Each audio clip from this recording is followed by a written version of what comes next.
Veamos ahora las propiedades de los límites. Entendimos rápidamente cuáles son los límites. Acá tenemos las propiedades, ¿ya? Vamos a numerarlas y vamos a conversarlas. 1, 2, 3, 4, 5 y 6. Entonces, el primer límite es, si yo tengo dos funciones, f de x y g de x, y ambas están tendiendo a, entonces, el límite de la suma de las funciones es igual a la suma de los límites. Entonces,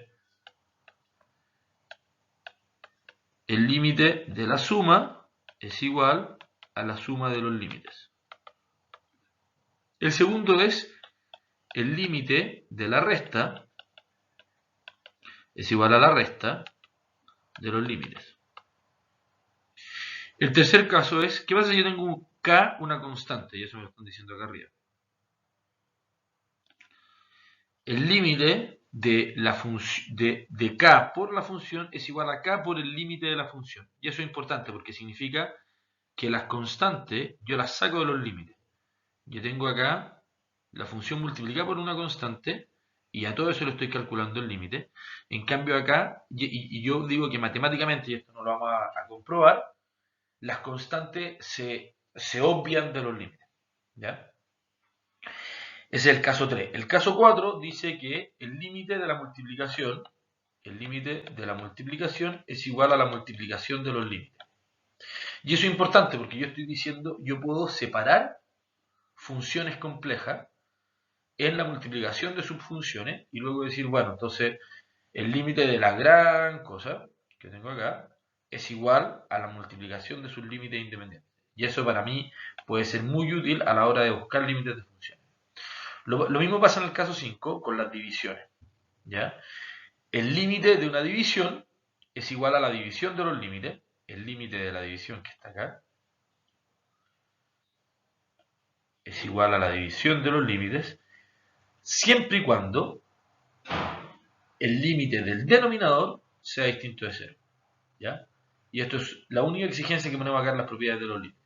Yo digo, el límite de una división es igual a la división de los límites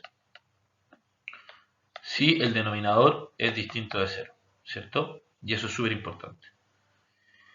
Y por último acá, yo tengo el 6 y que el 6 está dividido en 3.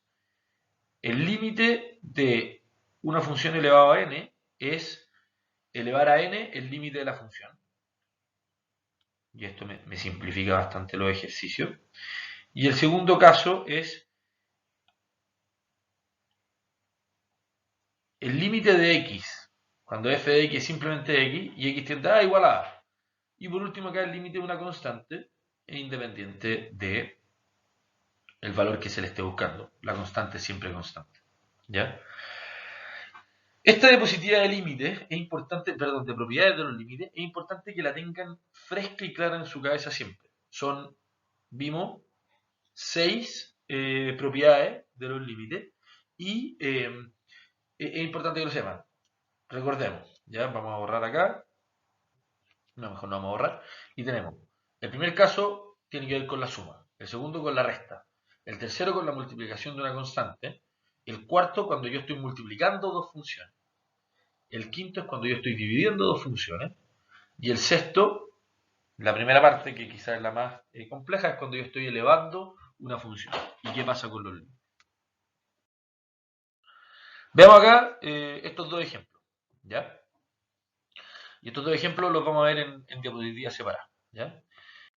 Bueno, calculemos ahora el primer límite, ¿ya? Entonces, el límite de esta función acá, recordemos lo primero que vimos, que el límite de una resta es igual a la resta de los límites. Entonces, esto va a ser el límite de cuando x tiende a 4 de 3x cuadrado menos el límite cuando x tiende a 4 de 5, ¿cierto? Lo siguiente que vimos es qué pasa cuando yo tengo el valor de una constante como 3 acá. Yo la puedo sacar del límite y decir que 3 veces el límite cuando x tiende a 4 de x cuadrado es igual a lo anterior, ¿cierto? Ahora, Yo ahora por simple inspección sé que el límite de la derecha de x cuadrado y el límite por la izquierda de x cuadrado es 16, porque yo lo puedo ver por la función, ¿cierto? Entonces esto simplemente me va a quedar 3 por 16 y esto es 48, ¿cierto? Ahora, a esto yo siempre lo tengo que estar restando el valor del segundo límite. Ahora vimos por la propiedad 6, el tercer caso de la propiedad 6, que el límite de 5 cuando x tiende a 4 va a ser siempre 5, ¿cierto? Porque es independiente. El valor de una constante es independiente de lo que toma la variable independiente, ¿cierto? Dado que no hay variable independiente dentro de la función. Entonces este valor va a ser siempre 5, ¿cierto? Y 48 menos 5 es 43. Entonces el límite de esta función, cuando x tiende a 4, es simplemente 43, tal como está acá. ¿Ya? Veamos el segundo caso. ¿Ya? En este segundo caso, tenemos de nuevo que el límite de esta función yo la puedo dividir en dos funciones distintas, ¿cierto? Quizás vamos a escribir acá un poquito más acá. Vamos a decir el límite. A ver, borramos un segundo. El límite de f de x partido en g de x es igual al límite de f de x partido en el límite de g de x, pero g de x tiene que ser distinto de 0, ¿cierto? Y ahora acá, ¿qué función f de x nos vamos a dar? F de x es igual a x cuadrado menos 25 y g de x es igual a x más 5, ¿cierto? Eso me permite a mí separar los límites. Sin embargo, en este f de x partido en g de x, que es igual a x cuadrado menos 25 y x cuadrado más 5, yo puedo hacer puedo seguir factorizando y puedo decir que el x cuadrado menos 25 no es otra cosa que la suma por su diferencia. Entonces me queda x menos 5 por x más 5. Todo esto dividido en x más 5. Ahora, ¿qué es lo importante acá? Cuando yo definí esto acá, lo primero que escribí, que fue decir que el límite de f de x partido en g de x se puede escribir como la división de los límites, yo estoy reconociendo que una de las funciones no puede ser 0. Y eso me permite a mí simplificar, ¿cierto?